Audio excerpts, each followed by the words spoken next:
Queridos senhores e senhoras, vamos dar sequência ao seminário, na sua segunda fase agora, passando a palavra ao coordenador do COME, para que faça, então, a nossa leitura do currículo segundo.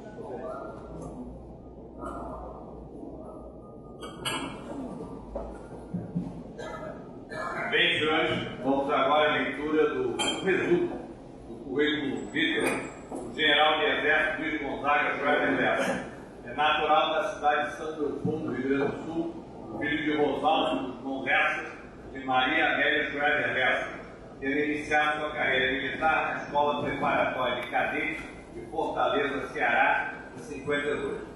Posteriormente, cursou a Academia Militar das Agulhas Negras, em Resende, sendo declarado aspirante oficial em 56. Foi promovido a general de brigada em 88, a general de divisão em 93 e a general de exército em 97.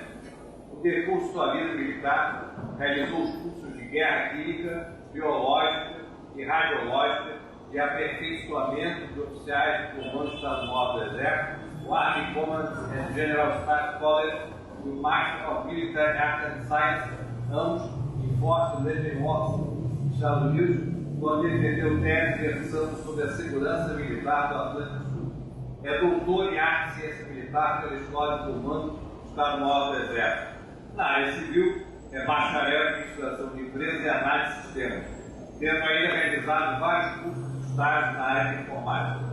Integrou a Força de Emergência das Nações Unidas em operações na faixa de Gaza, na Palestina e no Egito, em 58/59, como comandante do pelotão de Minas.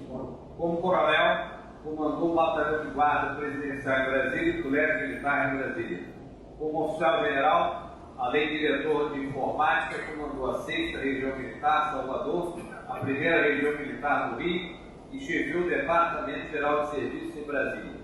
Foi comandante militar da Amazônia no período de 98-99 e, a seguir, comandante militar do Leste, Rio, Espírito Santo e Minas, em 2000, sendo esta sua última missão nativa do Exército, passando para a reserva em janeiro de 2001.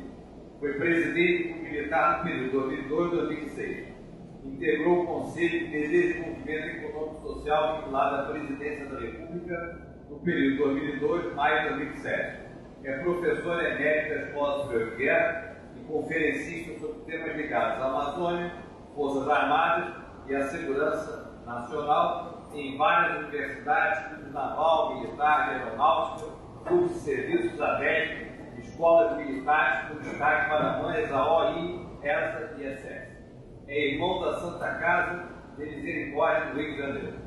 Conferido pelas respectivas Assembleias Legislativas, é cidadão do Estado do Rio de Janeiro e do Amazonas. É membro titular da Academia Brasileira de Ciências Morais e Políticas do Rio de Janeiro, tendo sido eleito seu presidente para o período de 2007 para 2009 e reeleito para os períodos de 2009, 2011 e 2011, 2013. É membro titular da Academia de História Militar Terrestre do Brasil. Integra o Núcleo de Estudos Estratégicos da Universidade Federal Fluminense Neste. É sócio da Academia, sócio fundador da Academia Brasileira de Defesa, que se propõe a tratar e defender temas do mais alto interesse nacional. Com a palavra, o general Lessa.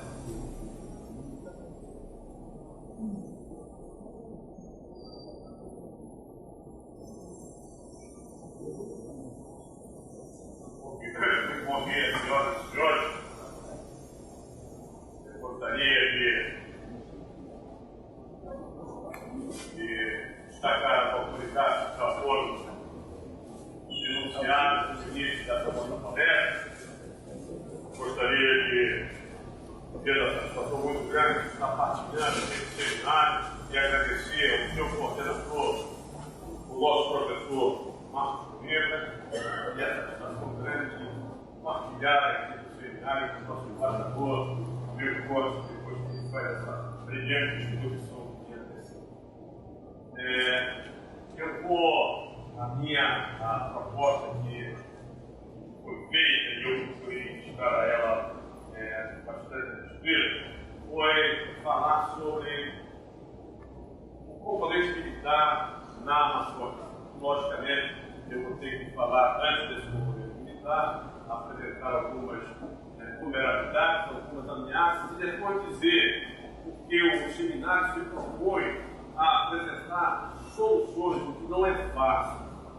É muito fácil a gente hoje dizer os problemas da Amazônia, o que estamos passando, qual as nossas preocupações grandes, o inimigo interno, muito bem destacado pelo embaixador, sem dúvida, talvez seja a nossa maior ameaça para a Amazônia, pelo menos aqueles que estudam a Amazônia não compreendem como os governos, não o presente, não o atual, mas muitos governos passados, se despreocupam com medidas que ameaçam a soberania brasileira e até mesmo a integridade territorial do país.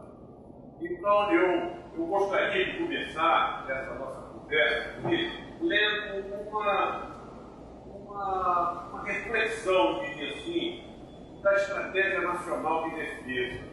Todos nós sabemos que é um documento recente, bastante recente, mas que eu sou um crítico da Estratégia Nacional de Defesa,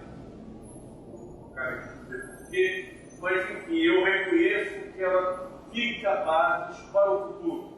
E é interessante notar nos seus preâmbulos que ela diz o seguinte: que é difícil e necessário para um país que pouco teve com guerras convencer-se da necessidade de defender-se para poder construir-se. E mais adiante ela diz: é difícil e necessário.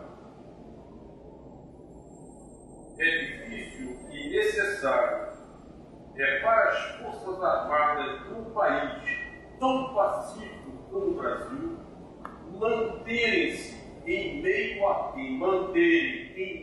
à paz o impulso de se prepararem para o combate e de cultivarem em prol desse preparo o hábito da transformação. O fato é uma realidade brasileira. Nós, há mais de 100 anos, nós não entramos num conflito armado, mas nós temos que nos manter. Essa é a responsabilidade de nós todos, Força Armada, e é isso que a sociedade espera de nós, que estejamos prontos a responder a um desafio, se esse desafio aparecer. E eu tenho aqui, particularmente com relação à Amazônia, um conceito, uma ideia e que encontra até amparo nessa Estratégia Nacional de Defesa. Que a maior defesa da Amazônia está exatamente na sua. Está exatamente no seu desenvolvimento. Nós, militares, somos o considero coadjuvantes da defesa da Amazônia. Se nós um dia tivermos a sorte de desenvolver a Amazônia e de integrá-la ao território brasileiro, e ela deixe de ser esse apêndice que é o território brasileiro, nós teremos de cumprir exatamente a nossa missão. O desenvolvimento da Amazônia é a sua maior garantia de defesa. E a estratégia, novamente, eu vou me recorrer a ela diz assim: a Estratégia Nacional de Defesa é inseparável da Estratégia Nacional de Desenvolvimento. Esta motiva aquela fornece o escudo para esta. Cada uma reforça as ações da outra. Em ambas se desperta para a nacionalidade e constrói-se a nação. Definido, o Brasil teria como dizer não quando tiver que dizer não. É esse um ponto bastante importante e isso está exatamente ligado ao desenvolvimento junto com a Estratégia Nacional de Defesa. E por que a Amazônia é foco da Conquista Internacional, tão bem relatada pelo nosso embaixador, já é por causa dessas todas as riquezas que foram também faladas, como o banco genético, biodiversidade, 1/5 da água doce. Hoje já existem muitos estudos dizendo que as guerras do futuro serão em torno de água, florestas, riquezas incalculáveis do subsolo. E aí, tudo isto seria motivo de otimismo para nós, embora também com preocupação, mas a grande preocupação é aquela grega isso imenso vazio democrático. Nós sabemos que geopolítica, não é só em geopolítica, até mesmo nas nossas vidas particulares, nas nossas ações pessoais, nós sabemos que aquelas coisas, país rico, com essa riqueza infinita que a Amazônia tem, sem gente, sem dúvida alguma, é motivo para tudo. E aí eu vou encerrar a minha apresentação no final e vou dizer o grande desafio que nós temos de chegar à Amazônia sem gente no povo brasileiro. Eu considero isso um assunto de defesa nacional e vou pretender abordar nessa minha palestra. Mais à frente, por favor. Nós sabemos, eu não vou tocar nisso, como o embaixador tocou não passou em vários deles e com muita propriedade, mas eu queria dizer um ponto aqui que eu quero acreditar que o nosso senador Rosarino iria abordar, que é a questão do justiça. O senador tem abordado muito isso no Senado, particularmente ele, que é do Estado de Roraima, e que tem enfrentado essa guerra indigenista, ambientalista no Brasil, tem o seu foco em Roraima.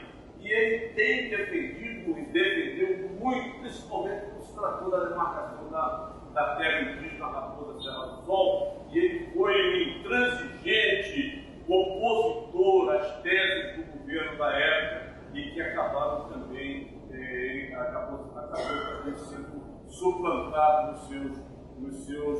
sua defesa. Mas a questão indígena, hoje, eu considero assim, é a maior ameaça à integridade territorial do Brasil e até mesmo à soberania brasileira.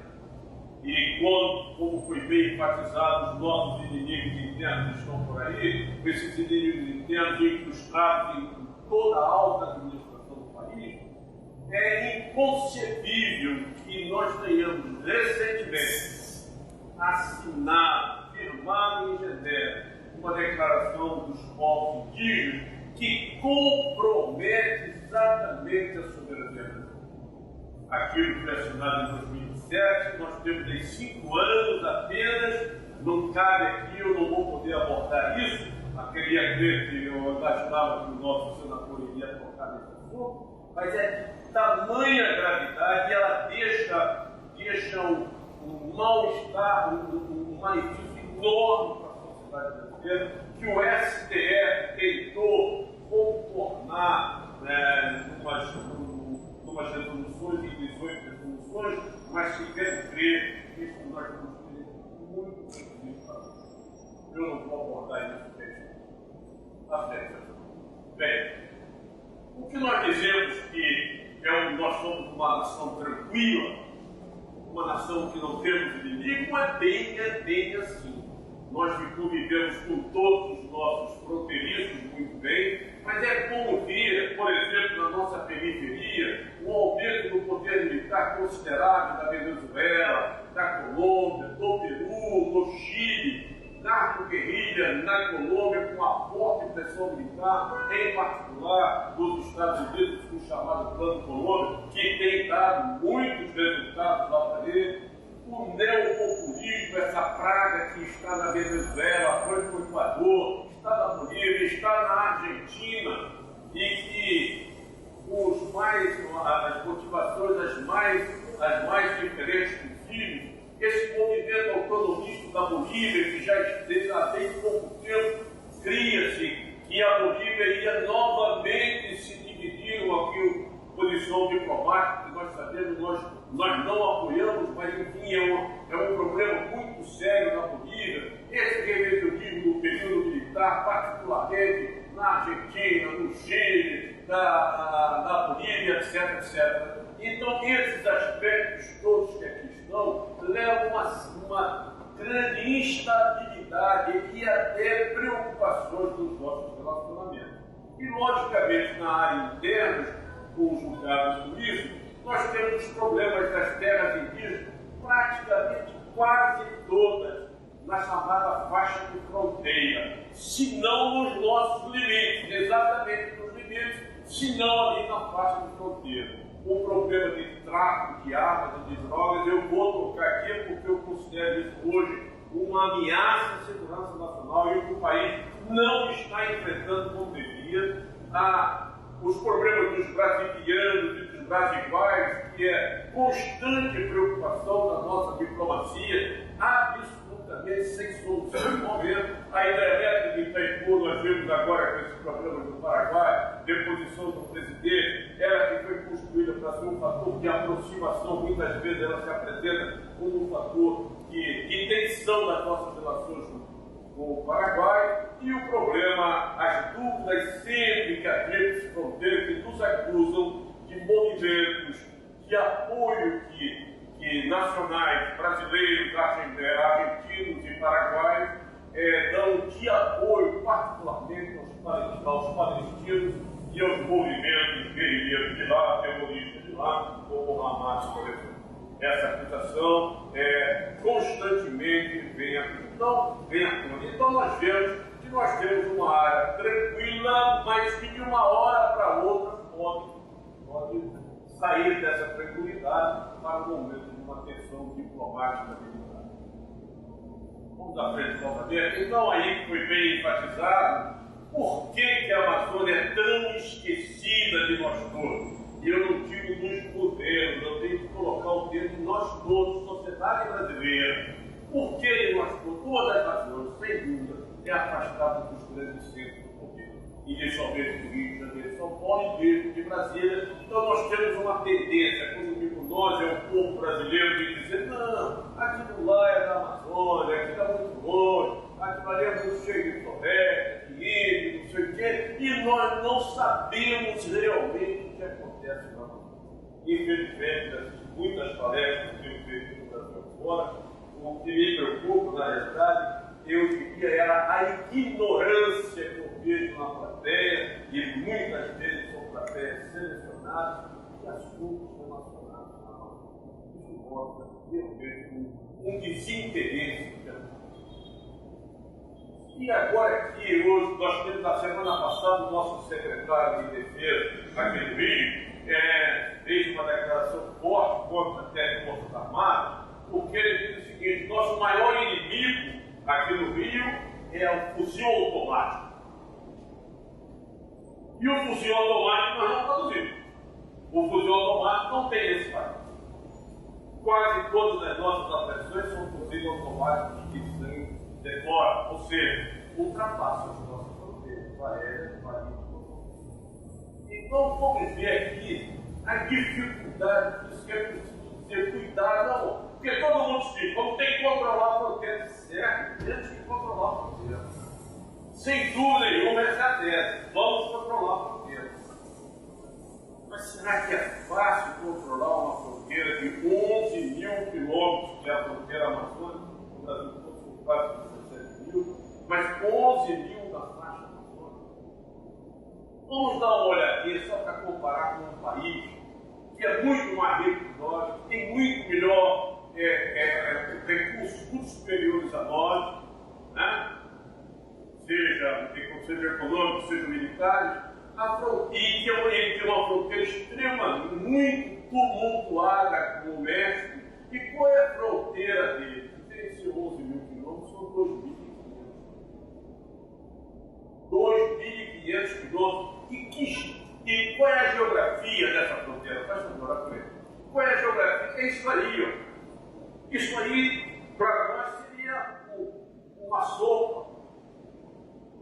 Porque é fácil, aparentemente fácil de controlar, mas a frente ninguém dessa fronteira ele colocou até muros, luzes, iluminação, os mais sensíveis, os sensores os mais variados, satélites orientados para a fronteira. E o que acontece?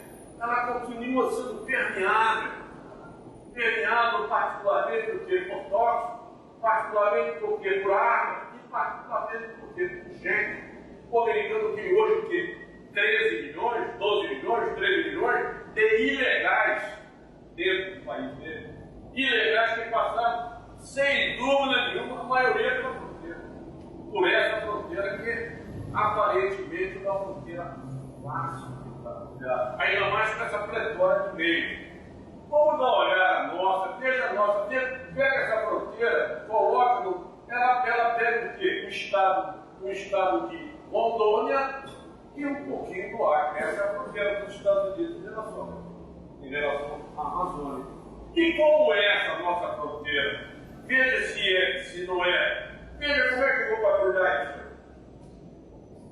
É isso que está aí. São rios desse jeito, estão aí, selva, permeável, muitas delas permeáveis, existem caminhos aqui por dentro. Ou então, como aqui, pode passar outro, como no Monte Morango, por exemplo, desse tipo. Veja que uma fronteira absolutamente diferente daquela fronteira mexicana. Então, quando dizemos vamos controlar essa água, nós temos que controlar. Mas temos que considerar isso. Bem, quais são as estratégias que nós consideramos na Amazônia em especial, que estão no dia a dia hoje da Amazônia? Uma delas é a chamada estratégia da resistência. A estratégia da resistência é aquela em que se pretende conquistar as mentes e os corações. O termo é esse, as mentes e os corações dos povos regionais da Amazônia, para que eles possam oferecer resistência a um provável invasor, seja ele vizinho nosso, ou seja ele principalmente um país de primeira ordem que queira entrar na Amazônia. Nós achamos que a estratégia da resistência é uma das ferramentas que nós temos para dizer: o inimigo chega, o inimigo ocupa, mas ele vai ser expulso em um ano, em 10 anos ou em 100 anos. Mas essa determinação na nossa cabeça é que tem que figurar. Ele vai ocupar, ele tem poder de ocupar muito superior. Agora ele vai durar a ação, ele vai manter. Esta é a interrogação que nós colocamos, dizendo que um dia nós o expulsaremos. Mas só teremos esse um dia como realidade se nós conquistarmos as mentes e os corações dessa gente simples que aí está. Exemplos nós temos muito no mundo inteiro. Podemos citar aí Vietnã, nós temos muito no mundo inteiro, mas vamos citar o nosso mesmo aqui, quando nós conseguimos expulsar dos brasileiros os holandeses, depois de quanto? 30 anos de luta. Mas ele saiu. A outra estratégia, que é a preservação. Essa vale para todo o território brasileiro. Nós, o Exército Brasileiro, as Forças Armadas Brasileiras, estão presentes em todo o território brasileiro, e especialmente o Exército, marcando posição. E para a Amazônia é de fundamental importância a chamada. Bem, o programa Caia Norte, que é uma coisa relativamente recente, ele produziu um adensamento da nossa fronteira. A nossa fronteira era muito mais um paliteiro do que atualmente é. E o projeto Caia Norte, que é um projeto de 25 anos, né? Um pouco mais do que isso, né? Ele 30 anos por aí, quando ele foi lançado como um projeto de integrado de governo, não exclusivo de Força Armada, mas ele levou a pecha que era logo depois do início do processo de democratização do país, e ele levou a pecha do processo militar, do projeto militarista, e encontrou grande oposição na sociedade brasileira e particularmente no Congresso. O Congresso brasileiro não incluiu isso, é um projeto da época do governo Sarney. O grande idealizador desse projeto, o general Denis, que é da época do chefe da Casa Militar, ele que formou esse projeto, felizmente foi executado, mas eu comandei a Amazônia em 98, 99, foi 2 anos na Amazônia, eu não recebi um tostão, não me deram um tostão de verba para o projeto da Alemanha. Nós acabamos construindo 3, montamos mais 3 novos pelotões de fronteira em operação, mas sem nenhuma verba do projeto federal do projeto pedagógico, porque o Congresso não aprovava. A base de uma campanha muito grande de convidar deputados, de convidar senadores para irem à Amazônia, viajarem para a Amazônia, eles sentirem a realidade da Amazônia, porque o Congresso, tirando os congressistas que há em regiões da Amazônia, o Congresso brasileiro desconhece a Amazônia, esse aí estaria com uma parte do nosso inimigo interno, absolutamente desconhece o que se passa na Amazônia. Quando eles vão lá e voltam, eles veem, acho uma maravilha. E aí começaram a chegar verba, não o meu comando, começaram a chegar verba. Esse sentimento de desconhecimento da Amazônia é até frustrante para nós. Eu vi a coisa de um mês ou 2 meses atrás, o nosso vice-presidente da República, que está coordenando um plano para a Amazônia, ele é o coordenador do plano, ele dizendo, numa viagem que ele fez recente na Amazônia, ele dizendo, a Amazônia foi esquecida. Ele convidou. Não tem 2 meses. Vamos à frente. E aí vamos botar o seguinte. Aí eu estou trazendo a vaga do Estado do Exército que tem uma permanência maior lá na Amazônia, dentro da Operação Presença. E é o seguinte, em 1950, nós estamos falando de 60 anos atrás. Grande parte dos que estão aqui presentes têm mais de 60 anos. 1950, nós tínhamos 1000 homens na Amazônia. Nós já éramos vivos, já estávamos nesse país. 1986, ou seja, 25 anos atrás, nós tínhamos 6.000 homens do Exército na Amazônia. E vejo que depois, aí, em 2007, começa a ter uma prioridade. Hoje, aqui o dado do caminho coberto são aproximadamente 30.000 homens.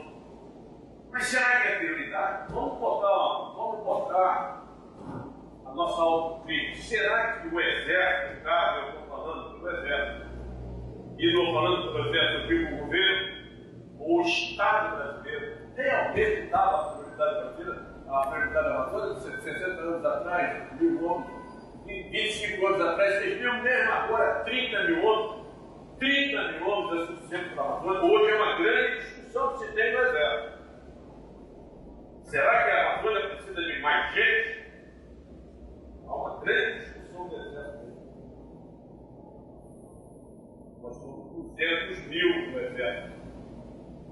Temos pouco mais de 10%, 15% do Exército na Amazônia. E aí, como é que estão distribuídos? Vejam aí como é que estão. Logicamente, não vou entrar nesse dispositivo,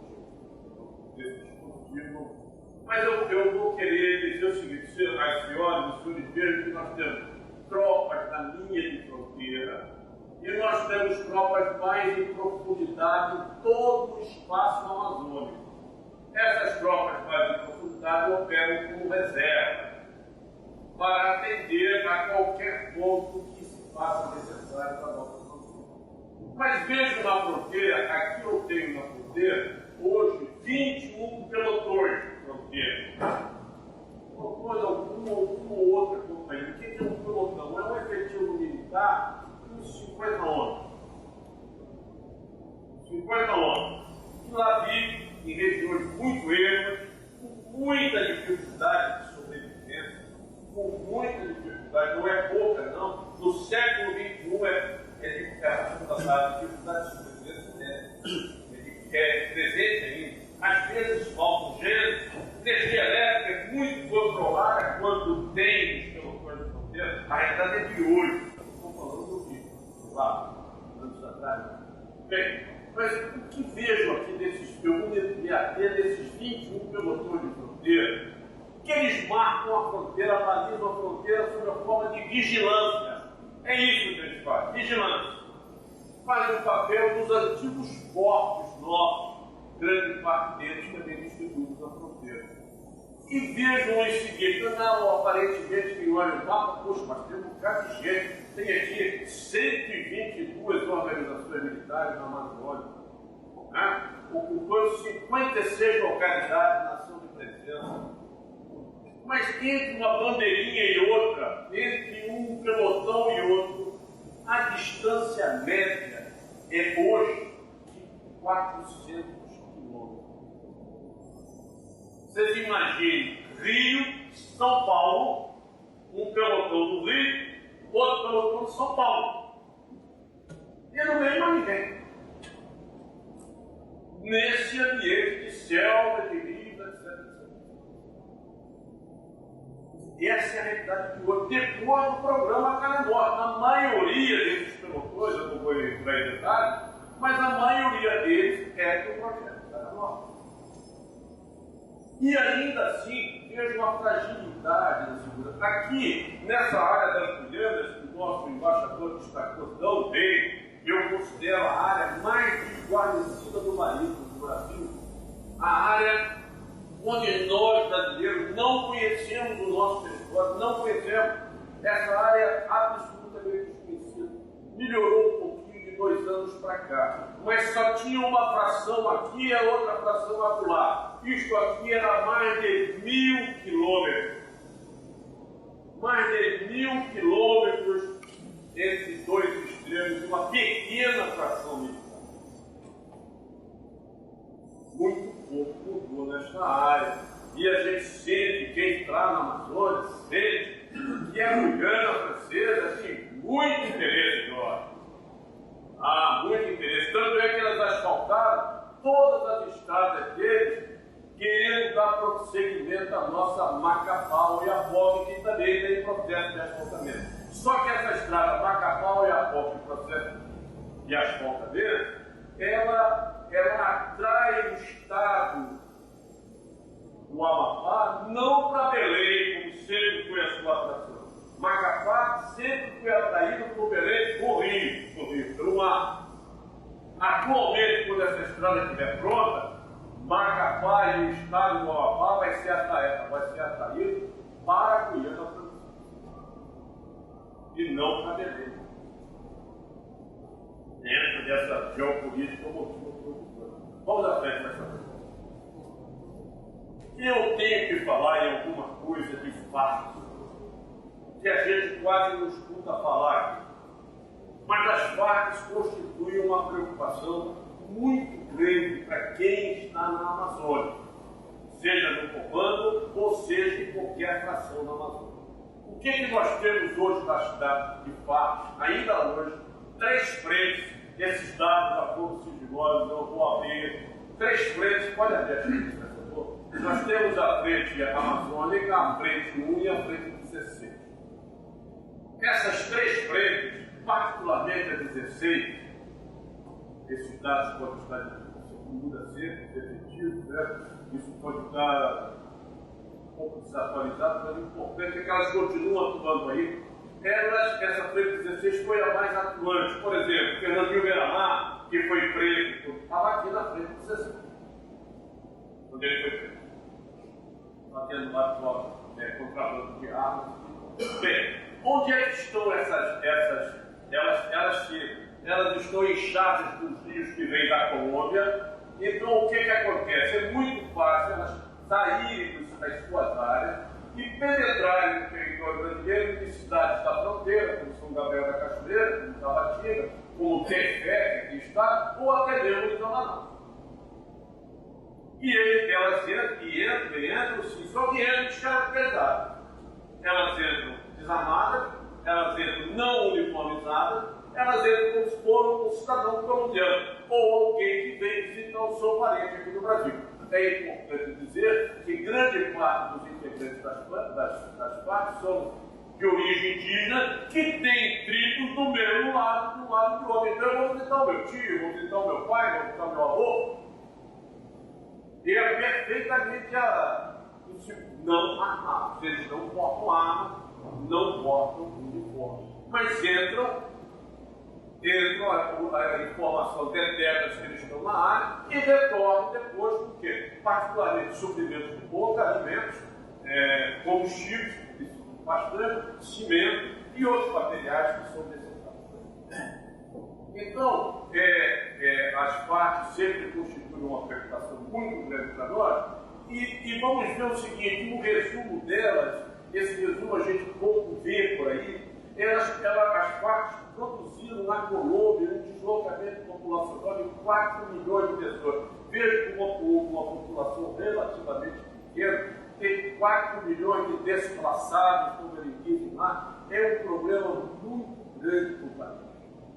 Ainda tem esse número aqui, em torno de 700 sequestrados, quase todos civis, militares não tem mais, eles entregaram. Um problema seríssimo que a gente não explora aqui, eles têm mais de 100 mil minas antes do pessoal lançar do seu território. Isso está fazendo parte das negociações de paz. Quem vai retirar essas minas? Aonde que elas estão lançadas? Isso é uma chaga que a Colômbia vai enfrentar durante muitos e muitos anos. Eu fui comandante de pelotão de minas na Palestina e enfrentamos esse problema seríssimo lá de minas lançadas pelos palestinos, minas lançadas pelos israelenses, minas lançadas pelos egípcios. E aqui, há pouco, relativamente pouco tempo, tive em Angola, houve um problema também, era seríssimo em Angola. Angola tinha mais de 20 milhões de minas, é a mesma população de Angola, mais do que a população de Angola. Isto aqui é um problema seríssimo que a Colômbia vai ter que resolver. Elas estão em crise, eles já tiveram quase 20 mil combatentes, hoje estima-se que eles têm 8 mil combatentes, profundamente debilitados, mas não derrotados. Atualmente estão em negociações de paz na Noruega, nós temos acompanhado isso. Depois dessas negociações de paz irão para Cuba, e o Brasil está sendo sondado pelo Chile. Talvez o embaixador possa nos dar mais um dado, pelo Chile aí em todas, o Brasil e a presidente nossa está sendo sondado para fazer parte, integrar o grupo de negociadores de paz.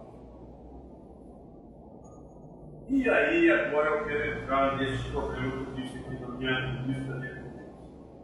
Eu considero isso um tema de segurança nacional.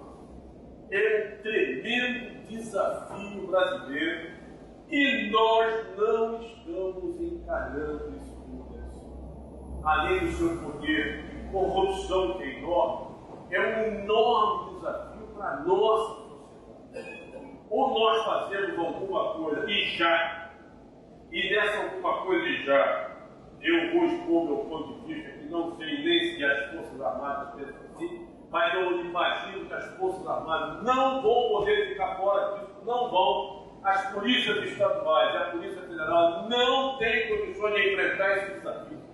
Nós vamos ter que entrar nisso, ou nós entramos nisso com Força Armada, ou nós caminhamos para uma situação tipo colombiana ou mexicana, que está principalmente no Norte-América, ameaçando até a integridade.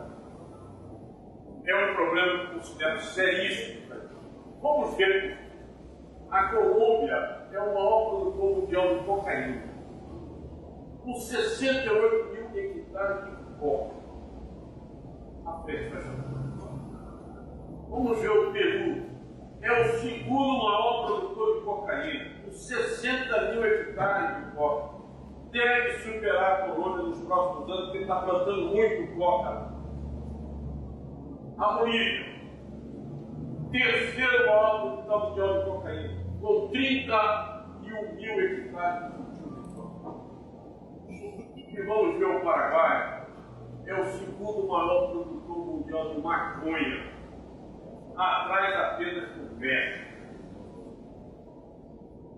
Então, o que esse quadro está nas nossas cores, esse quadro está nos nossos postrados, e pouco se fala no Brasil mesmo. Isso não vai merecer a segurança nacional em cima disso?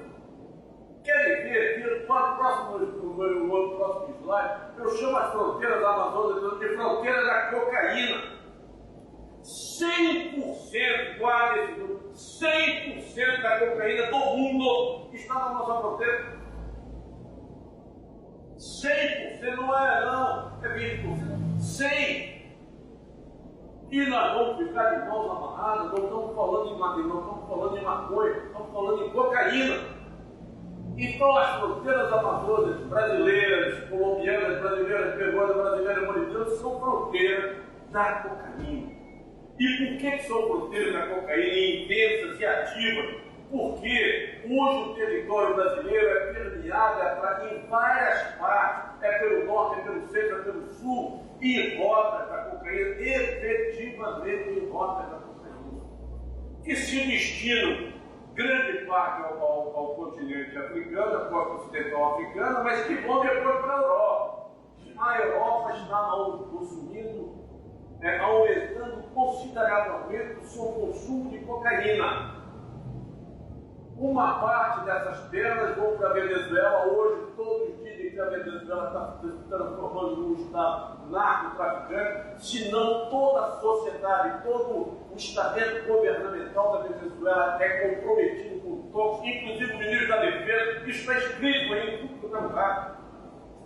E daqui segue para os Estados Unidos, ou vai via América Central, pegando Honduras e Guatemala, que estão exatamente no controle doméstico, no controle dos traficantes mexicanos e nos Estados Unidos. Então, isto aqui, hoje nós não somos uma rota, nós somos uma rota prioritária. Dados da Europa e coletados da Europa dizem que o terceiro maior apreensão de cocaína na Europa vem de cocaína que atravessou o Brasil. Outro dado preocupante da cocaína é que o Brasil é hoje considerado, esse dado saiu agora, um mês atrás, o segundo país maior consumidor de cocaína do mundo. Só tem na frente dos Estados Unidos, depois é o Brasil. E o Brasil, quase 4 milhões de pessoas envolvidas em cocaína. E o crack no Brasil é hoje o maior consumidor mundial de crack, o maior consumidor mundial, com mais de 1 milhão. Por isso que a gente vê aí essas operações que ocorrem no Rio, centenas de jovens que acabaram com a sua vida, perdido aí nessas cracolândias da vida. Mais de 1 milhão de brasileiros. O Brasil é o maior consumidor de crack do mundo. Consequência disso está aí. Não há hoje, dos 5.500 e não sei quantos municípios brasileiros, nenhum que não tenha governo. Esse problema é de segurança nacional. Eu não tenho dúvida. E como é que nós vamos coibir isso tudo que está aí? Ou pelo menos começar a botar uma resistência ali. Está dentro desse seminário aqui, apresentar soluções. Como é que nós vamos apresentar soluções? A gente surgiu, está em vigor, a partir deste ano, isso que aqui está, o chamado PAED, Plano de Articulação e Equipamento da Defesa, certo? Marinha e Aeronáutica. Vigência desse plano, 2012 a 2031, são 20 anos. Em 20 anos, o governo atual, vamos dizer, esse plano vai extrapolar o governo, durante 20 anos, mas enfim, ele começa a ser implantado a partir deste ano, espera começar a colocar obstáculos a esse quadro que eu andei pintando aqui de dificuldades. Este plano está fortemente alicerçado na indústria nacional de defesa e que precisa de recursos estáveis e previsíveis, etc., para que ela possa realmente funcionar como indústria nacional de defesa, suprindo as forças armadas e, eventualmente, exportando material de defesa. Bem, vamos ver então agora o que esse plano prevê. Esses dados eu tive até alguma dificuldade de ter, mas não quero crer que seja nada sigiloso. Vamos ver, eu peço que a atenção seja voltada sempre para a faixa verde. Eu vou apresentar aqui dados de Brasil, mas eu vou ficar, meu foco vai estar na faixa verde da Amazônia. Bem, o que é que a Marinha hoje tem da Amazônia? 2 distritos da Paz, o de Belém, o 9º de Manaus, e tem aqui um batalhão de operações de Ribeirinhas de Manaus, que não tinha. Quando comandei a Amazônia, esse destacamento não tinha. Eu fui da Flotilha do Amazonas, que fazia o patrulhamento da Amazônia, os navios adaptados da Amazônia, os navios hospitais, etc. Mas operacionalmente falando, de tropas, nós não tínhamos ainda na época esse batalhão de operações juvenis lá em cima. O que é que o que a Marinha está prevendo nesse plano? Devagarzinho agora, só tentando até dizer, porque é um em cima do outro. Então vamos ver aqui, o que a Marinha está prevendo? Criação. Novamente, pode apertar a tecla novamente. Então ele está prevendo a criação de mais 3 batalhões de operações ribeirinhas. Sendo 2, um está aqui em Nadário, está fora da nossa área amazônica, mais 2, um está aqui em Belém e outro vai para Tabatinga. Então a Amazônia estará com 3 batalhões de operações ribeirinhas. Operações ribeirinhas, fuzileiro naval, tropa muito bem treinada, apta a operar em operações ribeirinhas, operações específicas da Amazônia. Bem, pode apertar novamente a tela.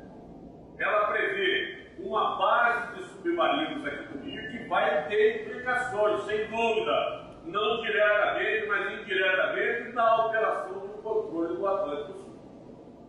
Ela tem uma implicação, sem dúvida nenhuma, indireta em cima da Amazônia. À frente, por favor.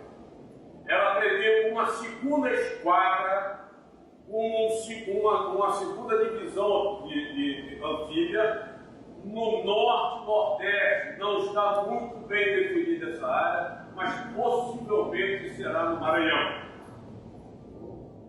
Essa segunda esquadra, ela tem missão precípua de controlar no Atlântico a nossa área norte-nordeste. Então, implicação sem dúvida na Amazônia, particularmente na defesa da entrada da Amazônia, na foz do Grande Rio. Mais à frente, ela tem um sistema de gerenciamento da Amazônia. Isso que aqui está, chamado da Amazônia Azul. Sistema satélite também previsto e que vai controlar toda a Amazônia, todo o nosso litoral, não apenas a área da Amazônia, mas com uma implicação fortíssima em cima da nossa área amazônica. Sistema de gerenciamento da Amazônia Azul. E, finalmente, nós temos, vejo aqui, mudança de categoria, elevação de categoria e criação de 33 agências, delegacias ou capitanias em cima da Amazônia. Então vejo que isso aqui vai realmente permitir o controle dos rios da Amazônia, que hoje praticamente não existe, com muito pouco. Quando nas operações que nós fazemos na Amazônia, até hoje acontece isso, quando a gente vai para os rios, Exército, Marinha, Aeronáutica, vai para os rios, some o trânsito do rio. Acabou. Aquele trânsito regional acabou. Como o pessoal diz, bateu o tambor da selva. O tambor da selva faz com que todos os irregulares entrem pelos igarapés, entrem pelos túneis e esperam. Porque sabe que daqui a 15, 20 dias ele vai embora. Daqui a 15, 20 dias ele volta novamente. É assim. Aqui vai mudar o quadro. Nós temos 22 mil quilômetros, guarda esse grupo, 22 mil quilômetros de rios navegáveis na Amazônia, que a Marinha tem que controlar. E ela vê que o disco não tem nada na Amazônia Oriental, é tudo na Amazônia Ocidental, sem dúvida nenhuma, fazendo frente a essas ameaças que eu aqui relativo. Então, os principais projetos da Marinha do Brasil do tocante, pode passar à frente, por favor, seriam então a segunda implantação da segunda esquadra, o projeto Amazônia Segura, que é aquilo que eu mostrei, e a elevação sobre os 2 batalhões de operações ribeirinhas, as 33 capitanias, delegacias ou agências, o programa de desenvolvimento do submarino do ProSub e a construção do núcleo do poder naval, com mais navios, helicópteros, etc., veículos aéreos não tripulados, todos com uma implicação muito grande na Amazônia. Então, se refaz o poder da Marinha mas com condições de intervir na Amazônia, se necessário. Bem, vamos ver o exército. Como é que está o exército hoje na Amazônia? Eu já mostrei aquele quadro cheio de bandeirinhas e aqui ele está resumido. Ele tem na área amazônica 6 brigadas. Eu vou considerar aqui Cuiabá. Cuiabá é da área amazônica, só que não é pertencente ao Comando Militar da Amazônia. Mas na Amazônia são 6 brigadas de selva. Perdão, 5 brigadas de selva, aqui é uma brigada de infantaria leve. Então, nas brigadas de selva, nessas regiões que estão aqui, Porto Velho, Perfeito, São Gabriel da Cachoeira, Boa Vista e aqui Paraná. O que o Exército prevê para a Amazônia dentro desse plano de 20 anos? Primeiro, ele prevê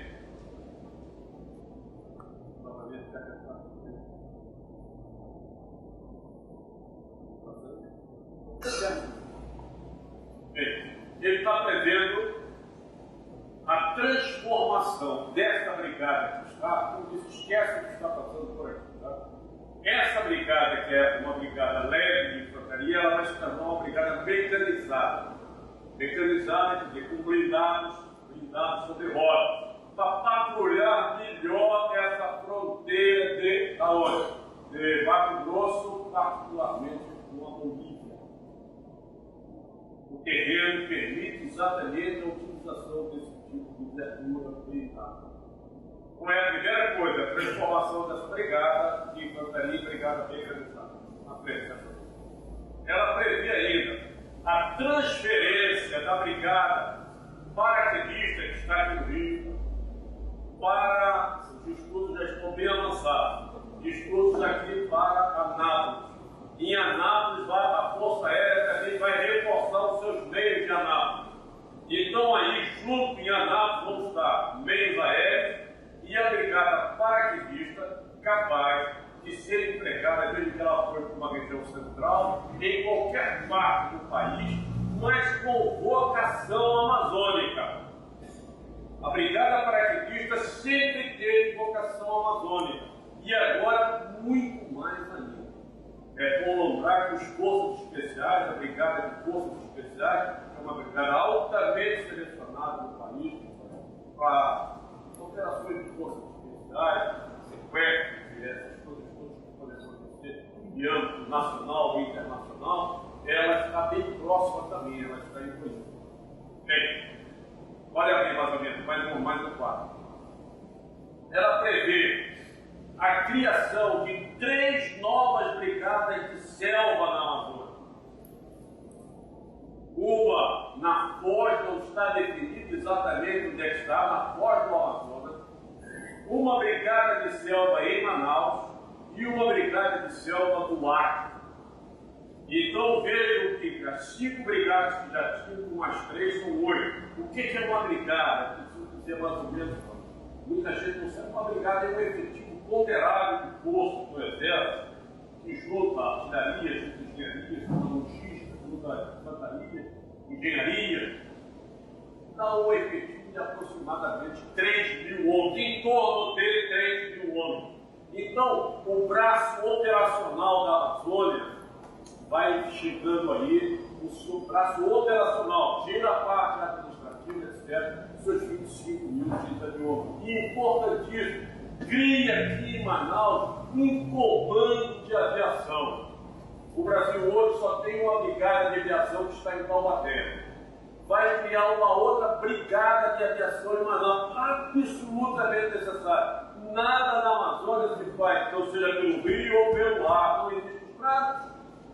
E pelo ar, ou é aviação ou é helicóptero. Aviação para a Força Aérea e helicóptero. Força Aérea e essa. E com o helicóptero nós ganhamos uma mobilidade que a Amazônia hoje é carente, extremamente carente. Com o helicóptero nós temos condições de dar, vamos dizer, a bancada em tempo hábil e útil, quando assim tornamos. E veja uma faixa de fronteira como é que está. Olha só a quantidade de bolinhas vermelhas que foram apresentadas ali. estão previstos aqui. 28 pelotões de fronteira. O Brasil tem 21 hoje.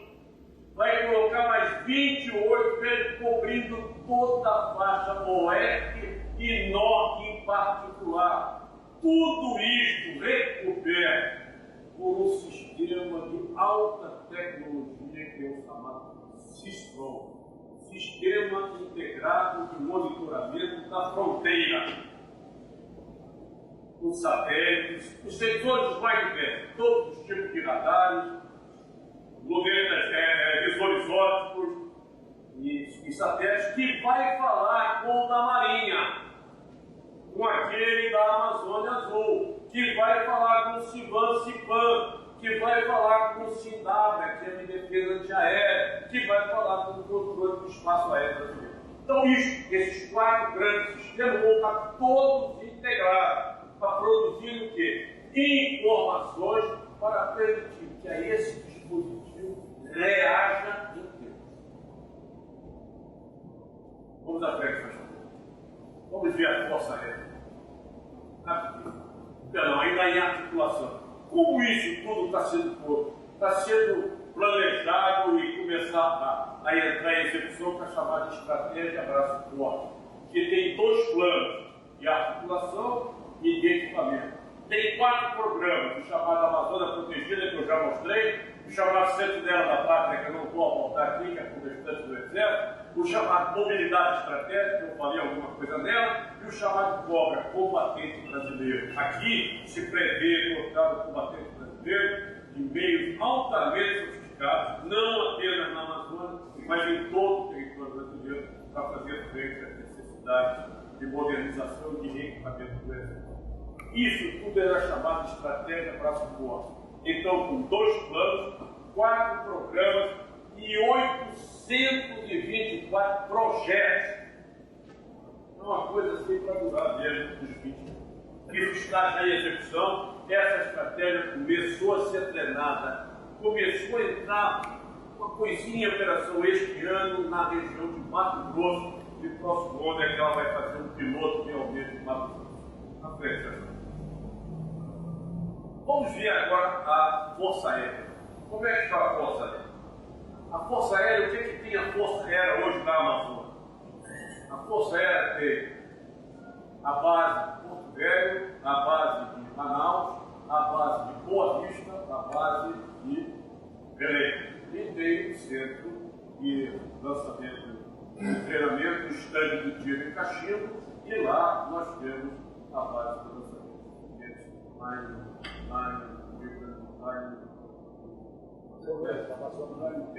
Bem, isso. O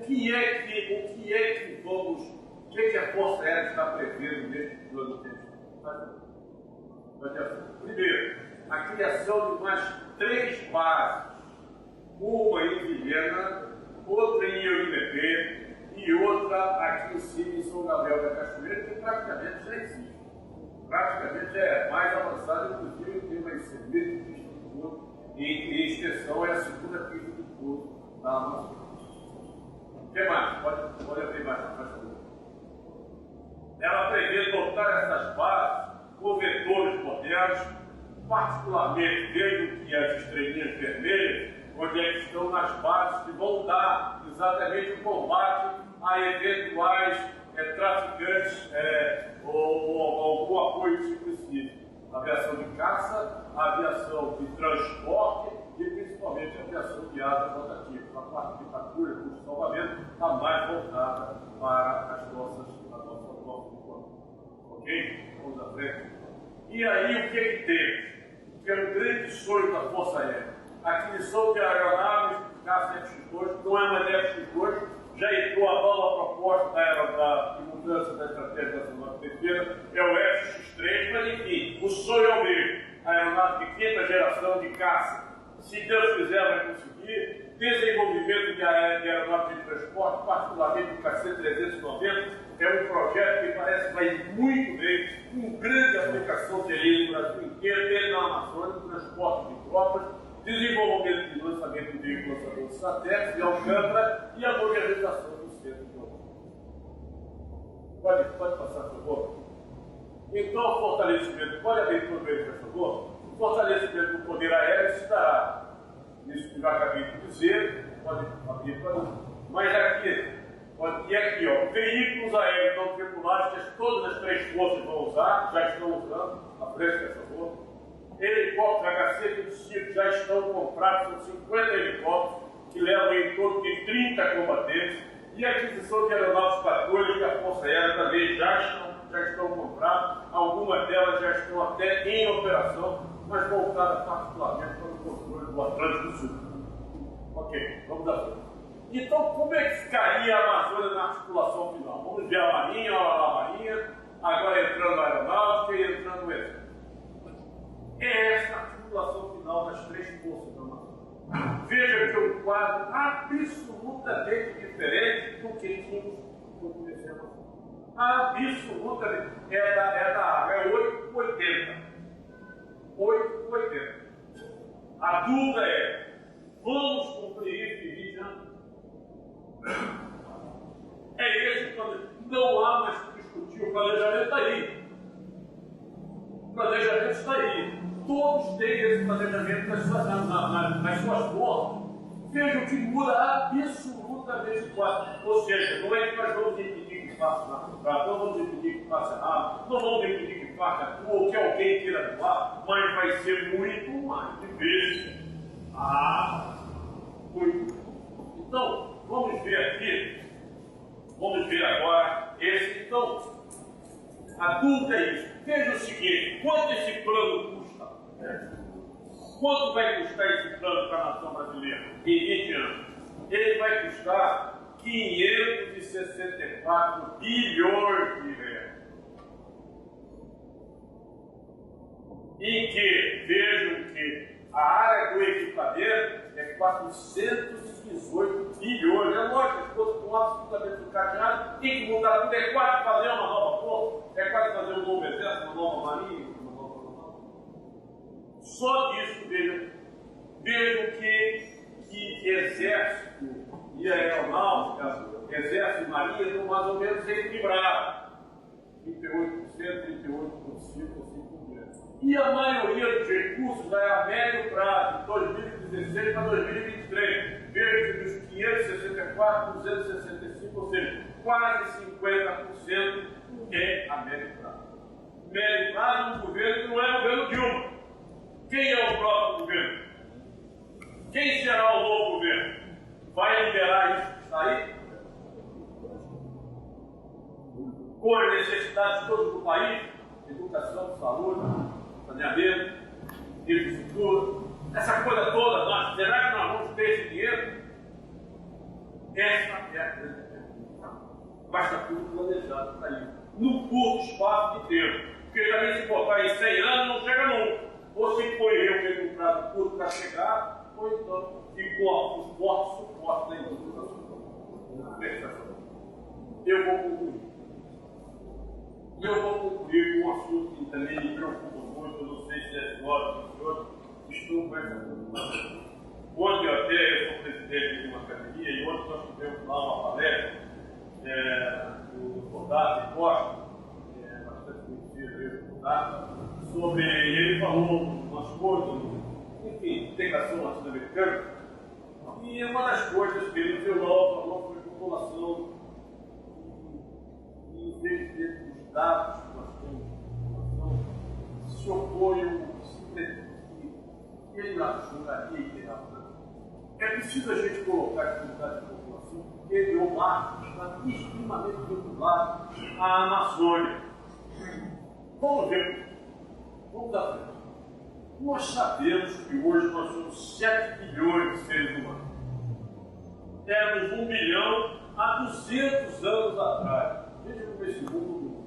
200 anos atrás éramos 1 bilhão. Em 200 anos nós fomos de 1 bilhão por cento. Nós fomos a 7 bilhões. Uma população altamente distante. Abre para o próximo. Pode abrir, por favor. Altamente distante. O próximo, que é dos 7 milhões de habitantes, é 1 bilhão ganha menos de $1, 2 bilhões ganha menos de $2. Quer dizer, para a gente ver como é que está o mundo, e fácil na Amazônia. 1 bilhão, aqui vai mais, ter água potável, 2 milhões de saneamento básico, etc. 3,7 em idade reprodutiva, quer dizer, a população mundial vai crescer, vai sair de 7 milhões. 20% da população consumindo 80% dos recursos naturais e apenas 7% da população, 500 milhões de pessoas, com 50% de emissão de CO2, hoje tão falado, e querendo nos botar perto, porque nós brasileiros, etc., estamos contaminando a atmosfera do CO2, etc. Aqui eu não vou entrar em detalhes, mas só ver como é que esse mundo está desigual e na pegada ecológica, que é o dado hoje que todos os ambientalistas usam para medir os países. O americano médio é 9,5 hectares globais, ele precisa de recursos globais no planeta para manter o seu padrão de vida. Veja que o indiano, o verde de dióxido de carbono, o americano equivale a 250 quilos. Ou então, se nós vamos considerar a pegada ecológica, o mundo não podia passar de 2 bilhões de seres humanos, ou teria que ter uma nova terra. É lógico que esses estudos todos aí, que a forte pressão ambientalista, que ela seguia muito por Malthus. Nós sabemos que esse cultura de Malthus, e aí tem muito de Malthus, mas a verdade é a seguinte: a Terra está no esgotamento do seu recurso. A gente sabe que a Terra está no esgotamento do seu recurso.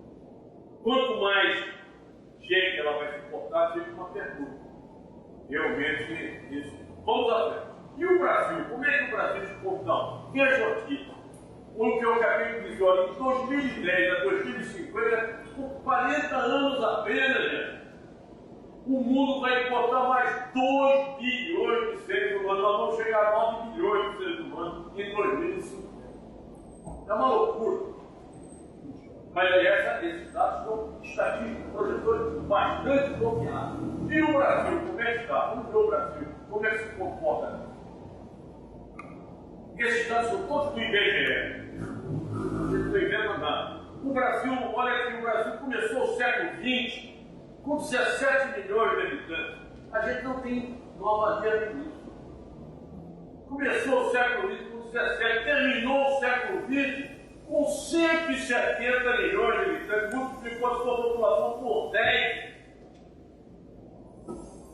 Veja a curva de crescimento do Brasil a partir da década de 40, 50, olha no dedo, ia crescendo devagarzinho de uma hora para outra, é quase vertical. 170 milhões é o que nós viramos aqui na era de hoje. Bem, vamos à frente. E vejam aqui o que acontece com o Brasil também segundo o IBGE. Nós somos hoje 200 milhões de habitantes. O IBGE diz que nós não passaremos de 220 milhões. Nós vamos chegar a 220 milhões de habitantes, e que é 2040. A partir daí o crescimento é zero. A partir daí nós vamos decrescer a população brasileira. Veja a gravidade desse problema. Nossas mulheres não querem ter mais filhos. Tá? Sinal de progresso. Não é isso? É verdade brasileira. Nós estamos repondo as formas. Mas a partir daqui, nós não vamos nem transformar. Nós vamos decrescer a população brasileira. Bem, como é que serão esses 220 milhões, uma estimativa? Uma população estabilizada, tendência a decrescer. Nós vamos passar de 5º para o 8º país mais populoso do mundo. Recursos naturais vamos continuar com muita água, terra, florestas e minerais. Vamos. População ainda jovem, 57% dessa faixa de idade aqui, mais educada, mais saudável. Idosos, que hoje são 10%, nós vamos passar a ser 30%. Vamos ser 64 anos. Daqui a 30 anos. 30 anos a gente enxerga. Embora a gente não possa chegar lá, mas a gente enxerga. E o que mais que tem? O que mais que nós vamos dizer aí nesse quadro? Entre as maiores economias do planeta, já somos hoje a sexta, como possivelmente brigar pela quarta economia do planeta, passar depois da quarta, vai ser muito difícil para chegar, mas a quinta e a quarta nós iremos chegar lá. Pouca migração ou nenhuma migração interna, isso já é um fenômeno atual. permanência de grandes vazios demográficos na Amazônia e no Centro-Oeste, Forças Armadas, apesar de tudo que eu mostrei, desequilibradas, não compatíveis com a estrutura política e administrativa, pressão internacional muito grande, que nós sempre recebemos para receber esses dedos populacionais e os chamados refugiados ambientais. O mundo só cresce, cresce, cresce e começa esses problemas todos de meio ambiente e aumento da vulnerabilidade do país com essas mudanças climáticas e pressões do mundo. É isso o Brasil daqui a 30 anos, possivelmente isso.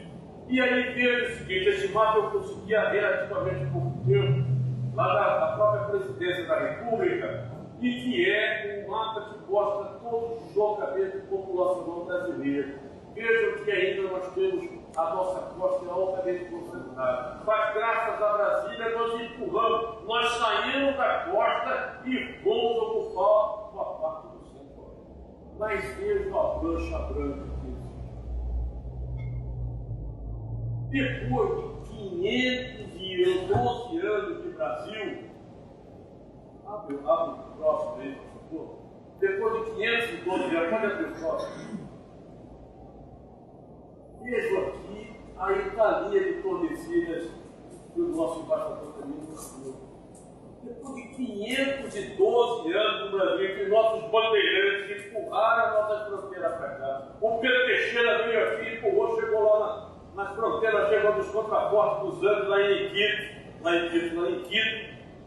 Depois de 512 anos, o que é o Brasil, populacionalmente falando? Ele está na faixa da Tordesilhas. Volta atrás. Continua aquele imenso vazio demográfico. Como nós vamos ocupar esse vazio? Não existe mais migração interna, já em presente de hoje. A população brasileira decrescendo, não passando dos 220 milhões de habitantes. Como é que nós vamos chegar lá? E terra sem gente é terra sem dono. Tecnologia só? Não sei. Mas esse é um grande desafio para o futuro. Como resolver isso? Mas tem que resolver. Porque, face à conjuntura mundial, nós seremos pressionados a receber, como disse o embaixador, sei lá, milhões de escravos dos Estados Unidos. O Jânio Quadros teve para receber aqui milhões de indianos. O Jânio Quadros já era da nossa vivência. Ele recortou, não recebeu. Veja a quantidade de indianos que existe na Guiana. Aquela mesma leva que vinha para a Guiana e vinha para a Amazônia. E aí, vamos ter força para resistir a isso? Pode passar a próxima, por favor? Nós sabemos que hoje existe, infelizmente, isso. Há um convencimento da opinião pública internacional que os problemas da Amazônia são do interesse da humanidade, azar do interesse brasileiro. São do interesse da humanidade. A hora que nós conflitarmos, aí fica pior. E vamos em frente, a selva do sul, a Amazônia nos pertence. Eu saúdo, aqui tem muitos militares da serviço que conhecem, e a surpresa do selva foi sempre um príncipe de recebimento, de amizade, de cooperação, de trabalho entre todos aqueles que operam na Amazônia, a todas as senhoras, os senhores presentes, receba a nossa salvação do Senhor. Selva! É,